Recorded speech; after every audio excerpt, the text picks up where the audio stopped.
Seorang wanita driver taksi online nekat menabrak mobil orang yang melintas di jalan raya.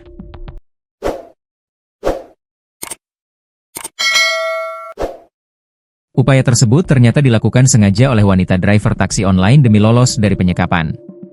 Wanita driver taksi online tersebut disekap oleh dua orang penumpangnya saat menerima order dari kedua konsumen tersebut. Bahkan wanita driver taksi online ini sempat diruda paksa oleh penumpang tersebut. Tak hanya itu, pelaku yang kabur merampas uang tunai dan handphone milik korban.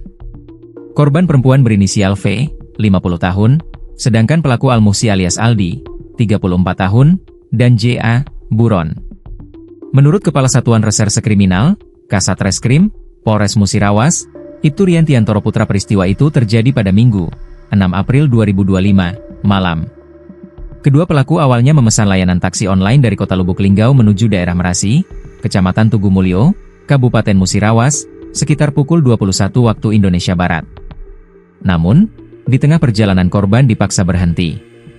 Kemudian kedua pelaku menyekapnya, kata Rian, Selasa, 8 April 2025. Setelah menyekap korban, pelaku JA diduga meruda paksa korban di dalam mobil.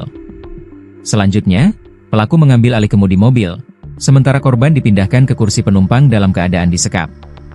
Di tengah perjalanan, korban pura-pura sakit perut dan meminta dibelikan obat. Pelaku ini sempat mampir ke warung membeli obat, saat itulah korban langsung cepat duduk ke kursi kemudi dan menginjak gas hingga menabrak mobil orang yang melintas, jelas Rian. Pelaku JA kemudian kabur dengan membawa 3 telepon genggam milik korban serta uang tunai sebesar 1,8 juta rupiah. Sementara itu, Al-Muhsi tertinggal di dalam mobil dan berhasil diamankan warga untuk diserahkan ke pihak kepolisian. Polisi telah mengamankan barang bukti berupa 1 unit mobil Avanza warna silver dengan nomor polisi Bank 1299 UE milik korban. Untuk pelaku JA kini masih kita kejar, 1 pelaku sudah tertangkap, tegas Rian.